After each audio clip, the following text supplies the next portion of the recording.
Namaskar, dear friends. Being in this human body, obviously, I have been hurt, I have suffered, I've gone through losses, just like you. How do we become free? How do we really heal? What does that mean? Today, I'm going to be exploring one of the first of the Shilas, which means virtues. These are secrets to noble behavior.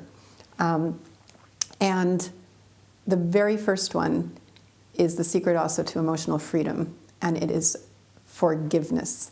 This is considered one of the crowning virtues of the spiritual path. Without it, it is really difficult to make progress.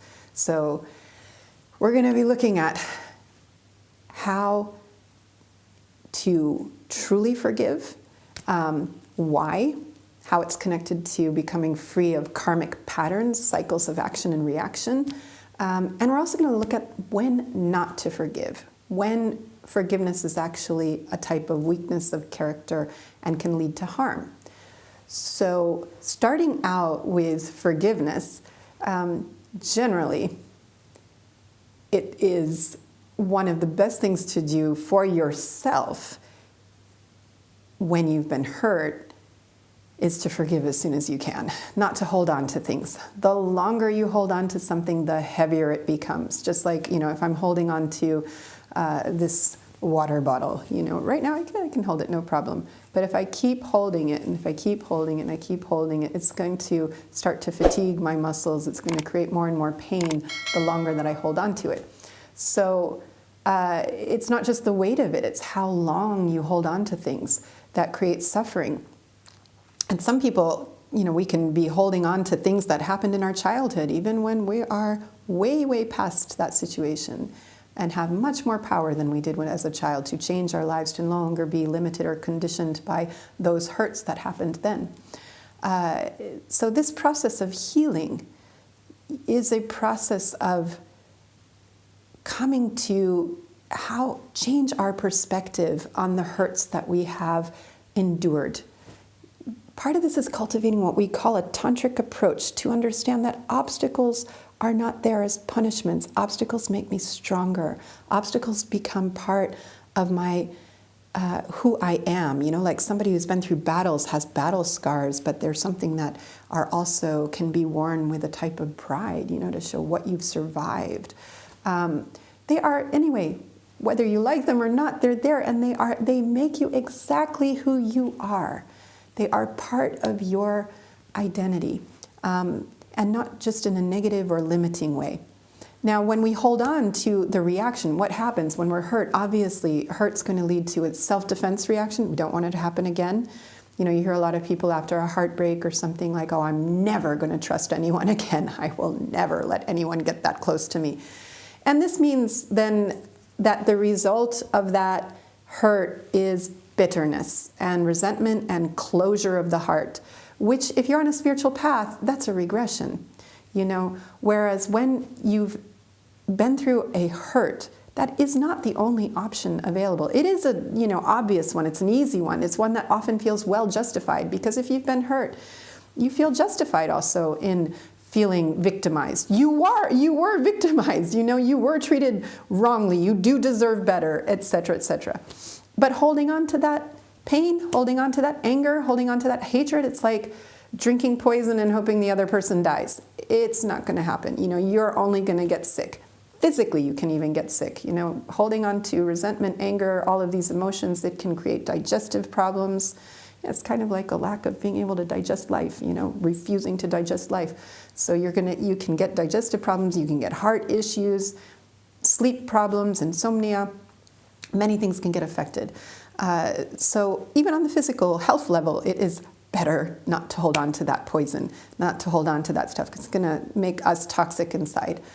And what's the option then? The opposite thing is to realize that when a hurt has happened, it is there, part of its role can be to make our heart larger, to give us more compassion, more empathy for other people that have been through the same type of heartbreak, the same type of pain. It helps us to become more fully human. People who've been protected overprotected or whatever, and have never experienced pains and hardships, have a hard time relating to people then who do. So it's part of our humanity, to experience these things. One of the ways also to diminish our sense of a surprise at our hurts or feeling, really treated unjustly, is you just open up our minds towards the bigger context of this. Let's remember that most of the people in the world are not yet God realized. They're actually quite far from realizing their God consciousness, no? And instead, most people, have come out of millions of lifetimes in lower life forms, animal life forms, different types of life forms, different types of births, where you can't be too surprised then that there's a lot of selfishness and a lot of limited thinking. And if you, instead of expecting them that everybody should treat you in an ideal way, if you try to treat people in an ideal way, you're seeding that, you're creating that in your life more and more. But also being a bit tolerant of how people are, being a bit understanding, a bit compassionate for the suffering that they're creating themselves by their bad behavior, or just by let's not even say that. Let's say most people, if you really understood everything, if you really, really could know everything that they've been through, they're trying their best. They're doing the best with what they've got. And it's a struggle. That gives you a more compassionate perspective and makes it easier to let go. I had a strong experience of that in my life with coming to peace with my childhood stuff. So I grew up, I had a very difficult relationship with my mom when I was a kid. I felt that I was being unfairly treated all the time, whether it was in relationship to my brother, who I felt was getting more preferential treatment, and I was jealous, or if it was just feeling that she was angry for no reason and that it wasn't fair. In fact, my parents said that this was kind of my mantra when I was a little kid, was, it's not fair. And they thought I'd become a lawyer because I was constantly very argumentative and proving my case why things were not fair and why I was being treated unfairly. But I grew up then with a kind of feeling of resentment, I had a lot of heavy negativity, wore a lot of black clothes when I was a teenager, and commiserated a lot with my friends about this. But I think I was in my early 20s and I was doing some healing processes. And in that process, I came across this idea that, if you really knew everything that people have been through, they are doing their best, And I had a moment of insight, and it was just during a long drive between Indiana and Chicago and on that boring highway with nothing to do. Somehow my mind was still processing this stuff. I had also read a book called Radical Forgiveness, which I recommend, which is also about, just shifting your perspective, seeing that whatever happens, it's part of who you are, and being grateful for some of the sufferings and hardships and unfairnesses that you've been through. And I was able to step back from it, just kind of like, it was like seeing my mom, not as my mom, but as a human being. And as a human being who truly had done her best. Having a child when she was really young and not yet ready, and she'd really done her best. And I really, not intellectually, but emotionally, kind of deeply connected with that and understood it. And somehow, in that moment, I also tried to just imagine the divinity in her, and that's also a process that you can do, is just, seeing a person and seeing them sort of dissolve or melt into, divinity, and just feeling that presence in them. And I did this process kind of in my mind, in my thoughts. And I felt such a feeling of relief and of lightness, like letting go. All of that kind of heavy stuff, just dissolving, evaporating. And it had no root, because I realized, yeah, she was just trying her best. She's just a human being like me. And not just my mom, whose duty it is to give me everything how I wanted, who should have been like this, should have been like that. I let it go. When I let it go, I was lighter. And what was really beautiful, and this for me is just some of the kind of orchestration of the amazing choreography of the universe, was that I had this process within my own life, and meanwhile, my mom had her own journey. And what was beautiful was that around the same time, just a few, I don't remember months or weeks or what it was, but around that same time, she also had a profound shift where she herself realized that she had been living with depression. And, she started doing different processes to heal herself. And our relationship completely transformed, not only her relationship with me, but with the family. We were all amazed, When I was growing up, she was always, very even afraid of animals, like dogs. And suddenly, later, a few years later, she even was having her own puppy. So it was really a profound transformation, like these fears, these different, things that had all been connected to some unprocessed pain in her own life. She also became free, more and more free. And we have a beautiful relationship since then. So that process of letting go of that kind of entitled attitude, you have to be like this for me, and that resentment that came from the frustration of it not happening like that, really freed me. So that's on the personal level, not staying slave to the past and to feeling, oh, it wasn't that way and I wasn't treated how I should have been, and then, somehow being trapped in the past and in resentment, and many times, not moving forward in life. That's on the personal level. I want to now talk about the other aspect of forgiveness, which is, when should you not forgive? When would forgiveness be a type of weakness of character? Now, this is a different situation. This is a situation where the action that the person has done isn't affecting just you, but can create harm to society. Yeah, and in that case, we don't have the right to forgive until the person has actually rectified their behavior and won't continue to do the same harm to the collective. So what does that look like? Now does that mean, what does that also mean, like not forgive? Now does that mean then, in that case, I have the right to stay angry and hate the person and so forth? Well, if the whole point is that they should rectify their behavior, hating them, having resentment, anger, this again is really going to just hurt you, and you're going to be drinking the poison, not them, and it's not going to inspire them to change. Because if you're coming at somebody with that energy, they're just going to defend themselves and sometimes even feel that that they were right in what they did. So instead, let me give you also a personal example of this, because I think it will illustrate it more clearly. In my own life, I had a situation when I was in university where I was victim of a type of assault. And I had the choice, to go to the police, but I chose instead, I became aware that there was a process internally within the university where I could go through a type of mediation process. Now, it was hard to do it. I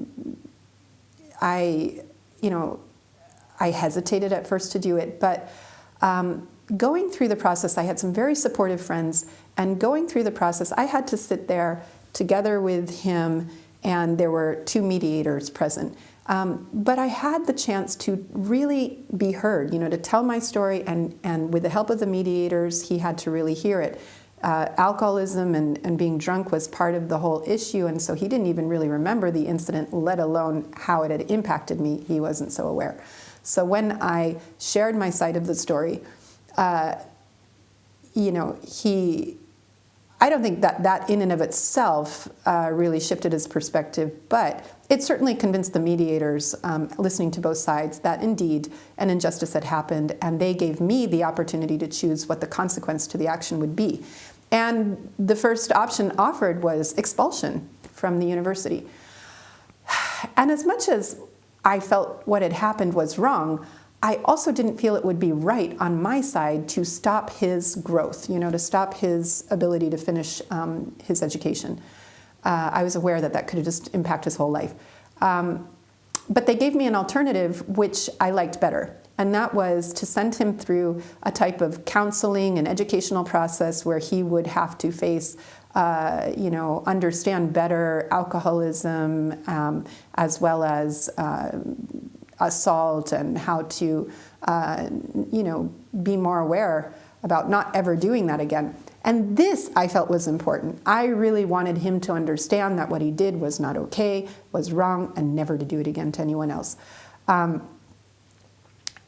The next year, I went abroad to France, and I, didn't have any contact. I came back after a year, and I was walking down the street, and actually he was walking in the other direction, towards me, and I didn't realize it at first. Like, when I saw him, our eyes met, and that kind of, because he'd been a friend before this incident happened. And I smiled, and he smiled back, and then we walked past each other. But I remained so triggered from that. Like, it triggered a whole trauma response in my body, in my mind. I got a migraine. I felt nauseous. I felt no energy. I had to actually lie down on a bench for a while before I could continue. So having seen him, I then informed myself, I talked to my friends, and I found out that during that year that I was abroad, he did go through the counseling program, he did go through the whole educational program, and he actually sunk at first into a deep depression, understanding, kind of just being faced with what he'd done and feeling very guilty about it. But then, luckily, he did decide to get himself clean, and he really stopped drinking, cleaned up his act, and this had been another condition of the rectification, that if he ever messed up again, he was on probation. No, if he did it again, then he would be out. But he'd really cleaned up his act. And when I heard that, it really was, again, a kind of I felt so satisfied on some level, because I felt great. So this is not going to happen to anyone else. He really did learn. And that was really such a gift in a way. I was so happy. I still am really grateful for that experience, because I felt like it broke the chain of action and reaction. And that, on another level, as I became more aware later about karma and samskara, I don't have to be reborn with this person to go through that cycle again. It got cleaned up, it got stopped there, it's over. Because this is what happens. Often these types of things tend to enter into a cycle of action and reaction. In one situation, you're the victim. And we know this. We know this. Those of us working in education with kids, we know that kids that are bullying other kids in school, usually they have been bullied at home by their own parents or some other adult or person or sibling that's bigger and stronger and more powerful. So as that kid becomes bigger and stronger and more powerful, and there's other younger kids that are in a weaker position, many times they will become, they'll do that same behavior. They'll bully the kid to, feel not in that terrible feeling of feeling powerless and just victimized. But there's another way to not feel victimized and not feel powerless, and that is to take responsibility and to decide to never let things happen to others, to have this kind of social outlook and to serve others that have been hurt, and to really become determined to be part of the solution. Because probably way back in that chain of action and reaction somewhere, you had to go through that suffering because you had caused that type of suffering. So that's when you've learned the lesson. When you've decided, I don't want anyone to ever feel like this again. This is wrong, and you don't then step back into that chain of action and reaction. You can become truly free, not just in this life, but you've freed yourself from a whole karmic chain, that you can finish, Otherwise, these things are going to draw us back into, again, we have to go through it. Again, we're going to have to be reborn with the same people. So, if you have somebody that you haven't forgiven yet in your life, and that even if they really treated you unjustly and stuff, just think, do you really want to have to be reborn with them again? Do you really want to have to go through that whole experience again, maybe from a different, angle? Or can you just complete the cycle in this life through going, through some process of forgiveness? Sometimes this can just be purely internal.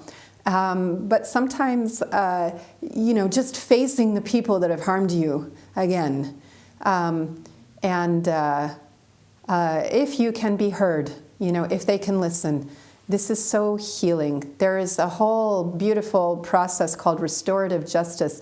And the main point of it is that people who have harmed others to just listen, and to hear how they have harmed or what they've done.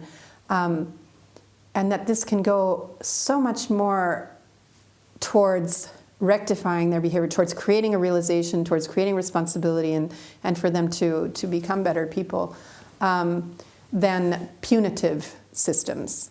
In Finland, they have a much more humane system of than a penal system. It's more oriented towards rectification. So when criminals go into the system, their attitude is, look, eventually they're going to come out. We don't have capital punishment. We don't have life sentences. So eventually they're going to be your neighbor. So if we treat them like animals, you're going to have an animal for your neighbor. If we treat them like human beings, you're going to have a human being. So their system is much more oriented on putting people through all types of therapeutic things so that they can become better people through the process. And this makes a lot of sense to me. So the time when forgiveness is not appropriate for you to do, you don't have the right, is when it's harming society. And this is like when it's a question of criminal type behaviors. So like what happened to me was a criminal behavior. It could have gone through the criminal justice system as well. I think that this mediation system was much more satisfying to me than anything I would have received through a more punitive system. I wish that that's how the world would operate more and more. Like Finland, like take inspiration from those examples, because I think other systems of punitive measures, they just create hardened criminals and they keep the karmic chain in place. On the individual level, better to free yourself, not carry around these burdens for lifetimes, and to, in this life, experience greater emotional freedom, greater healing and wholeness by not being trapped in resentment and things that happened in the past. The earlier you can do that forgiveness process, the more that you're developing also noble qualities of tolerance and and generosity of heart and compassion. We have a lot to gain from practicing forgiveness as, not holding on to injustices and stuff, and working towards justice, working towards making things better, especially on when it's impacting society. So individually be free, on the social level help others, and help people to transform and rectify and make the world a better place this way. I hope that this helps you, and that you will experience greater lightness of spirit and happiness and inner peace through forgiveness. Namaskar. Dear friends, thank you so much for your contributions that are making this channel possible. It is your support and donations that are allowing meditation to reach so many people in a really accessible way. The inspirations and spirituality that you are making possible to spread a change of consciousness on the planet can only happen with your support. So if you'd like to find out more how to be part of this change and bring meditation to more people, there's more information below in the description. Thank you so much. Namaskar.